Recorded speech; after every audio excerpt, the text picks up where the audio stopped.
Allagash was surrendered by his initial owner as a 8-week-old puppy. He was unfortunately going to be euthanized because he couldn't walk right. He didn't actually develop and stand, do things at the same rate as the other litter mates did. And he was taken to a vet up in northern New Jersey to be euthanized, and that vet actually refused to do it and actually took ownership of him and contacted a rescue. That rescue was Brookline Lab Rescue, who then brought him to NorthStar for a neurology consult and actually paid for testing and eventually an advanced diagnostic test of an MRI to diagnose that he has what is called cerebellar hypoplasia veramis of the fourth ventricle. And what that means in potentially Google terms is he has what the analogous form in human medicine is Dandy-Walker syndrome. So he actually doesn't have a cerebellum, which is a portion of the brain that controls a lot of balance and fine-tuned motor control. So he couldn't walk. And I was here the day that he had this MRI done by the neurologist, and the rescue group thought that he would just get better and it was going to potentially take a lot of time and or surgery and rehab effort to do that. And so I took him, and he was growing too rapidly to potentially place a shunt to release the cerebral spinal fluid that was built up in the area of his brain.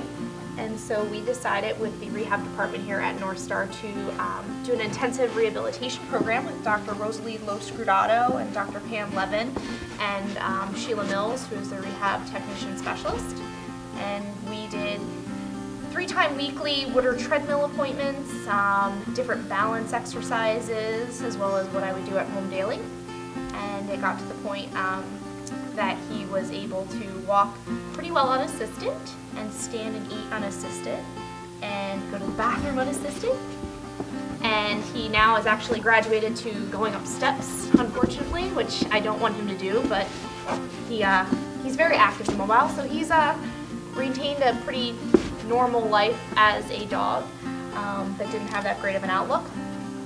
Yes, and he goes swimming and other things, and we actually taught him to use toys to help him balance. So when he has something in his mouth, such as this ratty monkey toy, he typically tends to concentrate and place his feet better when walking. So he can do that.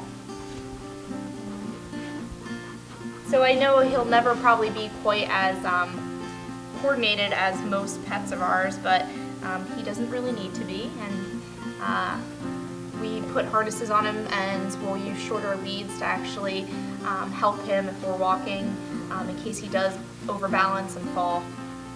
But all in all, pretty good long-term outlook right now, and we haven't had to actually think about doing surgery. And he's on medication to hopefully make sure no additional fluid builds up in his brain. So I think it probably says a lot about what we do in veterinary medicine, that chronic conditions can be managed. I love everybody here actually just loves his outlook. He's always happy.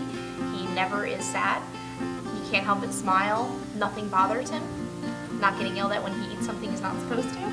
He's extremely smart, which is a lot of times people are just like, oh, is he okay? He has all of his mental faculties about him. He picks up commands pretty quickly. At home, it's just a normal dog that just happens to fall a lot. I guess now I don't even notice what we call the disability before. So yeah, and he goes to pet, play times. We go to Yappy Hour. He has quite a number of dog friends. Pretty normal life for him.